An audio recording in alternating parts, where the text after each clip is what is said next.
Alright, so I'm going to show you how to use the pen tool, and I have this awesome file that I've had it for so many years I honestly don't know where it came from, and I will provide it in the description if you'd like to download it. So I'm just going to Alt zoom in. So it's got, here's your pen tool, and it's got kind of a little key about corner point signs, starting a new path, the continuing, closing a path, and then adding and deleting anchor points. So with the pen tool, you click once, it does a straight line, does this kind of rubber banding as it's called, and then wherever you click next is going to create that second point or anchor point. If you want to leave it at just a line, you can press escape, or you can control click. Escape is the one that I remember and I use. So I'm not going to go through every single thing here, but you can see how if you click along, just clicking once, letting go, clicking, letting go, clicking, letting go, escape, you can create things.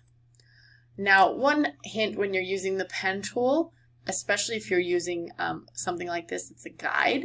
It's really easy to accidentally cover up your reference, so I would just change the fill to the red slash. If for any reason you don't see any of these options, I like to work in Essentials Classic. There is the Essentials panel, and it's okay, but I like the Essentials Classic.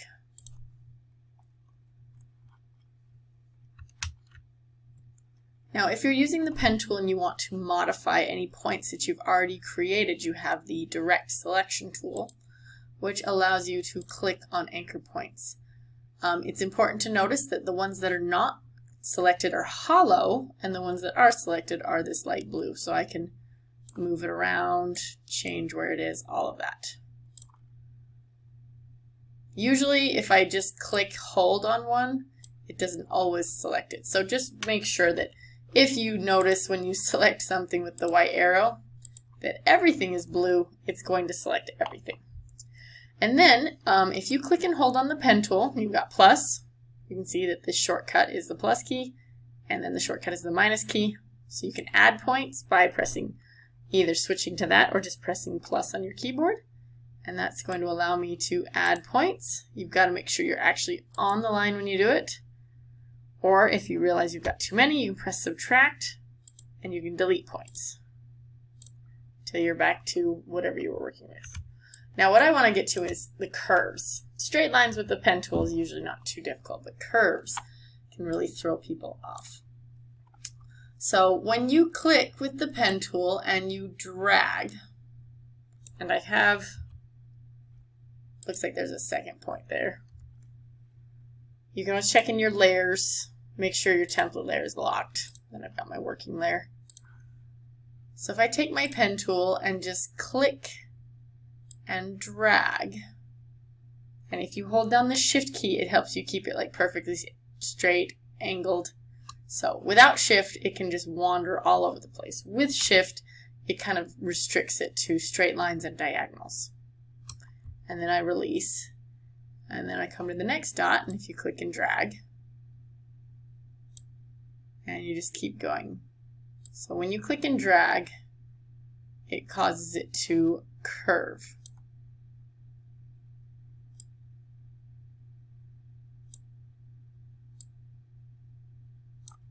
And there you go. And whenever you get to the end of something, it will get that closing point. Now with the pen tool, when I click and drag, you want to drag it in the direction that you want your curve to go. So if I want my curve to go upwards, I drag up. That way when I release, it is going the direction I want it to. And then of course if I go here but I want it to curve more, I click and I hold and I drag again. Obviously it's pretty easy when you're using guides. And you just would keep going. Press escape. Now changing the direction. So once again, if I hold down shift, it'll go perfectly straight, but it kind of does that on its own without too much work. And then I come up here and it clicks and it's good. Now it's gone back to being a straight line. And if I want it to be curved, if you come back up to the anchor, you'll see that it changes from that little kind of arrow. And I click and I hold and I drag downwards. Obviously, where it goes is going to affect where it curves. Okay, so anytime you just click once with the pen tool, it reverts back to a straight line on the next one. So if you just hover over an existing anchor point and drag, you create handles that you can then edit. Oops. Just click once, let go. Press escape. Okay, now similar when you click and I drag upwards and I make it curve and then I click and I drag. But then of course the problem it is now facing the wrong direction. So the Alt key brings it up to this convert to an anchor point thing, and if you hover over the handle while holding it, you can adjust it. And you can see that just depends on where I drag it to is going to affect how far it edits.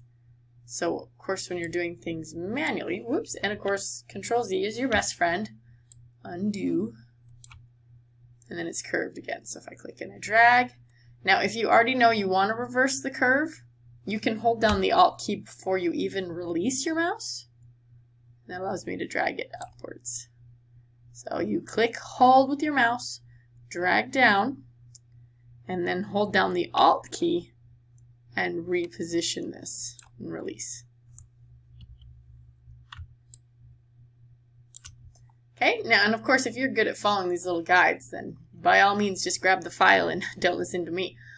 But so if I click and I drag, to create the curve, click, drag downwards, then it's a curved line. Anytime that you want it to go back to being straight, you simply go to that most recent anchor point, click on it once, it converts to straight. Now I've got it straight and I want it to curve. So if you just hover your mouse over the anchor point again, but instead of just clicking and releasing, you click and you drag, and that creates a new handle. So you click and drag to create the curve, and then to convert it back to doing straight lines, you click on that last anchor point you did. That converts it back to straight, and I'll do click and, whoops, click once. Then I want it to curve again, so you hover over the anchor point and click and drag. And then it comes to here. And then escape to be done.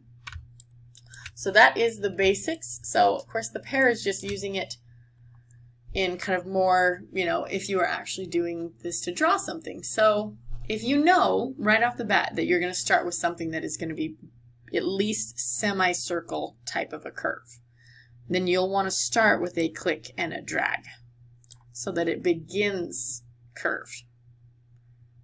Then I can do click and drag to complete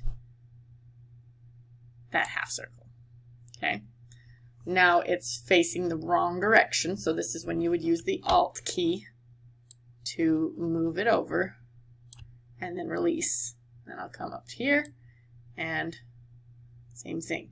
I highly recommend you trace when you're first learning the pen tool. So I'm holding Alt to change the direction of my handle. And come out here and click and drag. And you just keep going. You hold down Alt, it can allow you to reposition things. Now if I press escape, just so you know, if you mess up on something, that direct selection tool will allow me to click on an anchor.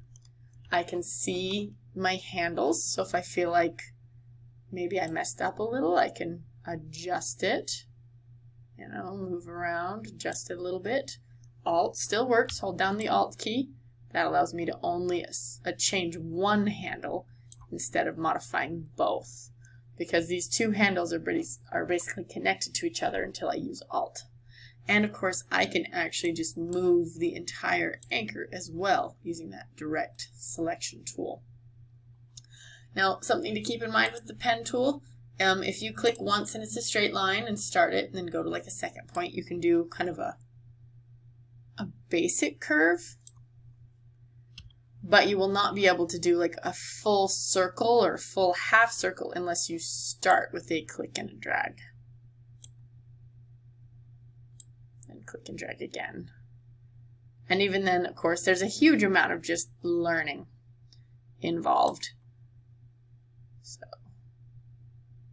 granted, I'm not quite sure why you'd bother doing circles with the pen tool when you have a circle tool, but hopefully you kind of can get the idea. So, certainly not a perfect circle. If I want to do a perfect circle, I have an ellipse tool. But hopefully that will help you a little bit with learning the pen tool. This, even without this video, just this file in general is great. So feel free to message me if there's something else you want me to make a tutorial video for, and I'll look into it. Thanks.